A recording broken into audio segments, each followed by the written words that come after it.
I'm Sawari, and I'm so grateful to be invited into this space to speak about this.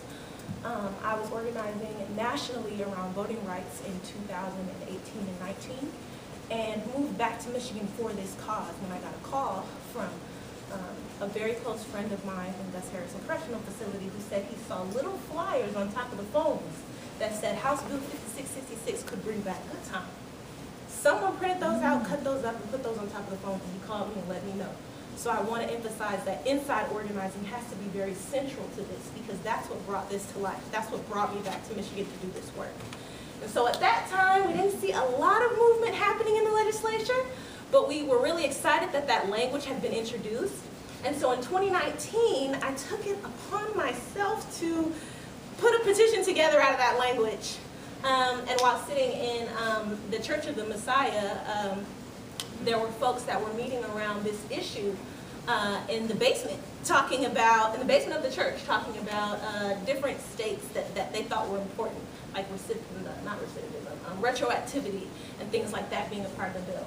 And so we all came together and said, hey, let's put this into a petition and let's get it approved by the Board of State Canvassers, and let's start circulating. People don't know that this is happening. A lot of people did not even know we had good time in Michigan. And so I was hopeful of potentially getting the signatures until March of 2020, and that flew out of the water. We weren't even able to see each other face to face, let alone knock on doors and make sure folks are comfortable with that. So what that turned into was an educational opportunity. We still mailed out petitions. We still did our best to collect signatures.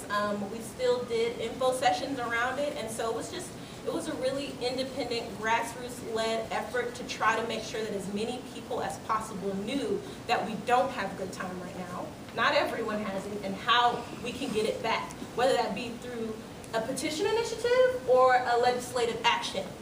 My stance still stands that I think that that can happen in tandem. I think that having a more aggressive petition can motivate legislators to take legislative action on something that's not as aggressive. So I'm open to that, but I just wanted to share that, that little piece of how I feel about that. But I think having legislators like O'Neill's office behind us who are willing to support this, who also have seats at the table with correctional officials, sitting on boards with corrections staff, could really make a huge difference. And so 2020 happened. We weren't able to really collect signatures, but we were able to educate more folks and build a bit of a platform. At the time, we had a prisoner newsletter called Motivate Michigan that went out to every single facility. We were mailing about 600 to 700 folks across all the state and federal prisons, letting them know everything that was happening, how their family members could participate. And this was actually coming off of a grant I got for voting rights work, but I felt like it fit. And so we were able to educate folks, make sure that they had the information in their hands every single month during that campaign. And I think that's another facet that we should definitely incorporate, is having some sort of printed publication around this that can be circulated amongst all the folks on the inside, whether it follows the petition or the bill itself, so that they can circulate that and just have that to use. So yeah, those are the big pieces of what I did. And I'm really just grateful to be able to be a part of this discussion and see where we can take it from there.